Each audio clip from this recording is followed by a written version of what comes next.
So come with us as we show you how we solve this problem.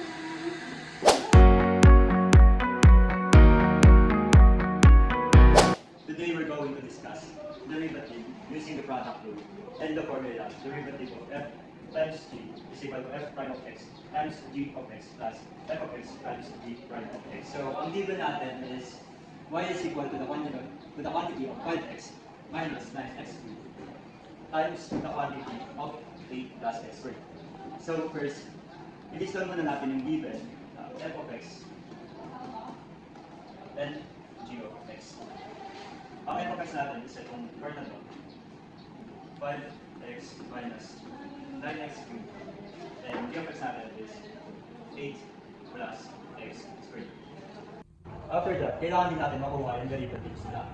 So, derivative of f of x is f prime of x is equal to 5 minus negative 27x squared. So yung 5 nakuha lang natin dito by just removing the x variable kasi wala naman siyang exponent. Then, yung negative 27x squared nakuha natin dito using the third rule of derivative. Negative 9 times 3 is negative 27. Then yung x squared, minanasan lang natin yung exponent dito. Kaya naging negative 27x squared. Then the derivative of g of x is g prime of x is 2x.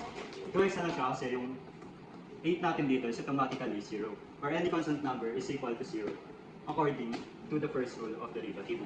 And dito naman, i-move lang natin yung 2 or ikakopy lang natin yung 2 sa harap kaya naging 2x. Then again, 2 minus 1 is 1 kaya may invisible 1 tayo dito. Kaya 2x na lang.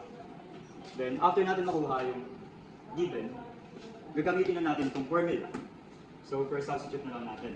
Ang f prime of x natin is 5 minus 27x squared times the g of x 8 plus x squared plus the f of x 5x minus 9x cubed times the g prime of x 2x.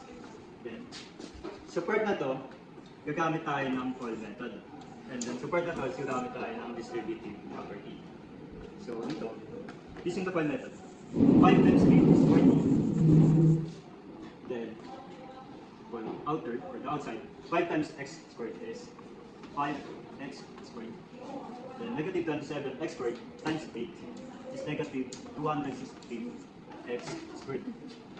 Plus negative 27x squared times x squared is negative 27x raised to 4.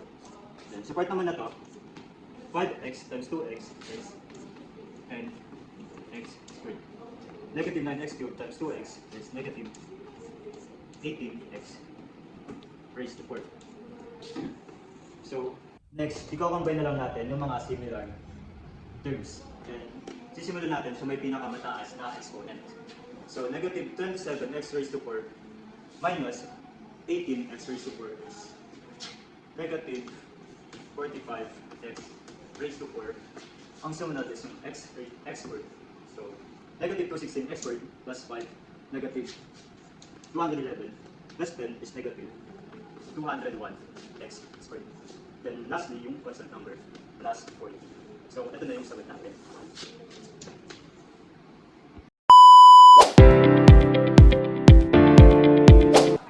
So we have here y is equals to the quantity of x cubed plus 5x times the quantity of x squared minus 3.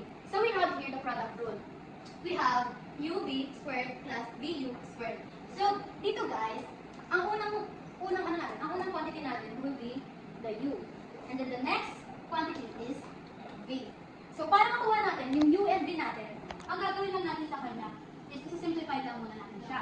So we have yung exponent na to, pupunta mo sa unahan, times 1 kasi ang x meron siyang invisible 1. So magiging 3 times 1x.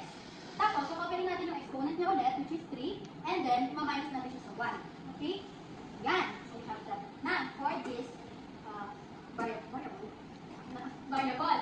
Tapos, dito naman, ganun din ang gagawin natin sa kanya. So copy the symbol, which is the plus or positive sign. And then, since x to, meron din siyang invisible 1 na exponent.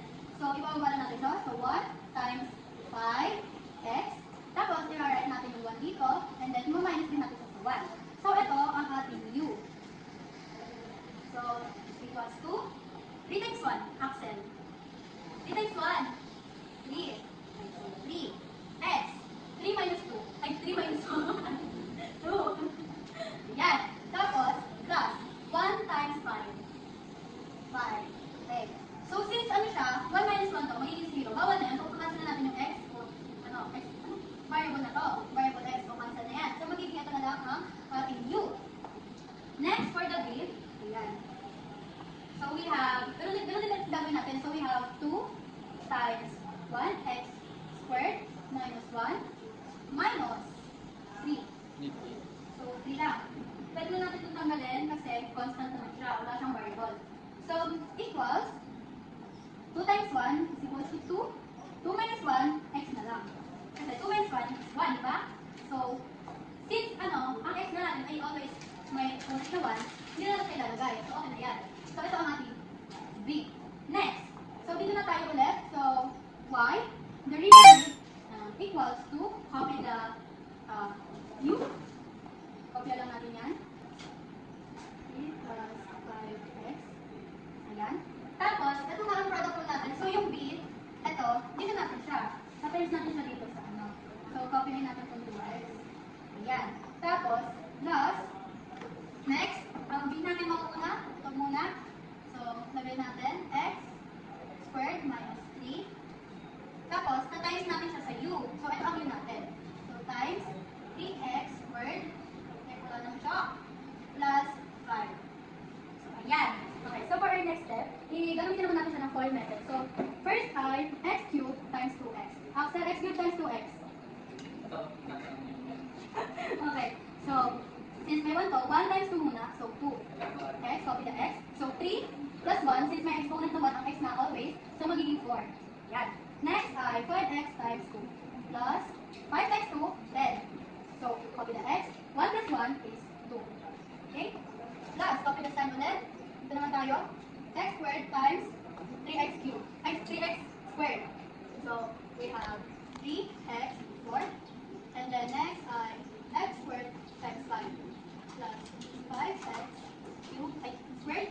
Tapos next ay 3 times 3x squared. So, negative 3, and then 9x squared. Tapos, ito naman, 3 times 5. So, negative ulit. We have 2. Okay. Tapos, after that, i-combine like terms lang natin siya. So, y is equals to 2x raised to the 4th power plus 3x raised to the 4th power will be 5x. Tapos, copy lang yung exponent. Ganun lang siya. Yan. Tapos, next, 10 plus 5 minus 9. 10 plus 5, 15 minus 9. Tama, 6x.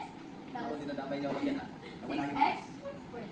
Tapos, ano na natin negative 15 na lang. So, copy na lang yan. Ito na. Tapos na to. Okay na to. Wait, may sasabihin pa ako. Ano? Bakit ganyan yung sagot? Paano? In-explain ko na yan kanina. Hindi ko lang nakikita ko. Ba't hindi ka na-joke? May lisensya ka ba? For this example, we're going to find the integral or the antiderivative of the given problem. So, ang given natin dito is the integral of 2x raised to 5 minus 3x squared plus 4x. So, ang gagawin lang natin dito is mag-add tayo ng plus 1 sa lahat ng exponent. So, ganito. 2x raised to 5 plus 1. Then, just copy the exponent to the denominator. 5 plus 1. And then, ganun din sa susunod na term. 3x squared plus 1. Copy 2 plus 1. And plus 4x. So, sa bawat given na constant number, lagi lang tayo mag-add ng x variable sa tabi niya. Then, mag-add din tayo palagi ng plus c sa dulo. C represents constant number. Then, after that, isi-simplify na lang natin ito. So,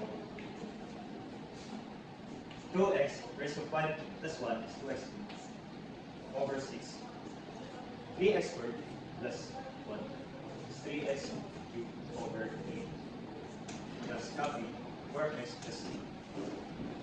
And then, dito, support na to, hanapin na lang natin yung lowest term nila or yung mga pwede pang matipad. So, itong 2/6, pwede siyang maging 1/3. So, x raised to 6/6 na lang.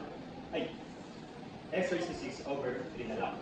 So, yung 1 dito, 1/3, invisible na lang yung 1. Then, dito, just cancel the 3. Ang may iwan na lang is yung x cubed. Then, just copy 4x plus. So, ito na yung sagot natin. So for our next example of integral, we have the derivative of 3x raised to 7th power minus x raised to the 5th power plus 4x dx. So ang first step natin dyan ay paghihiwalayin lang natin siya using derivative. Ihiwalay natin yung whole number na kasama ng variable. So 3, lalabas natin yung 3, derivative of x raised to the 7th power dx, lalagyan natin yung dx, lalagyan ng dx.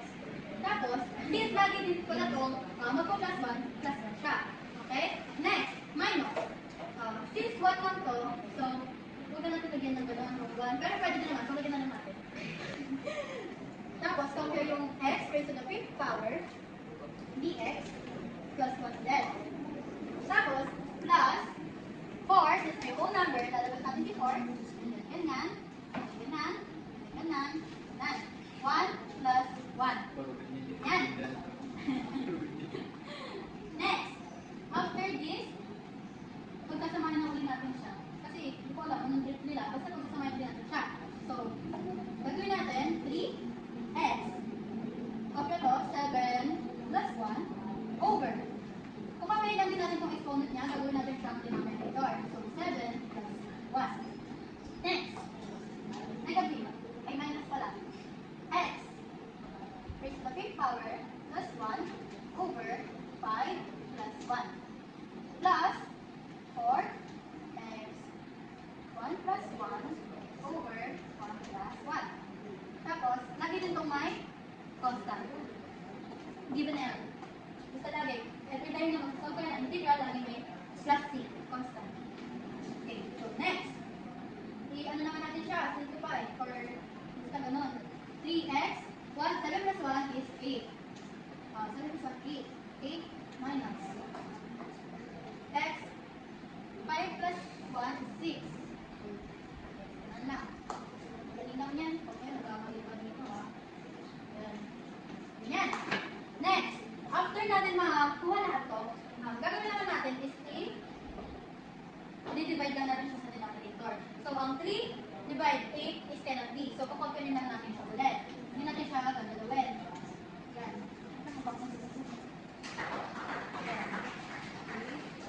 Okay.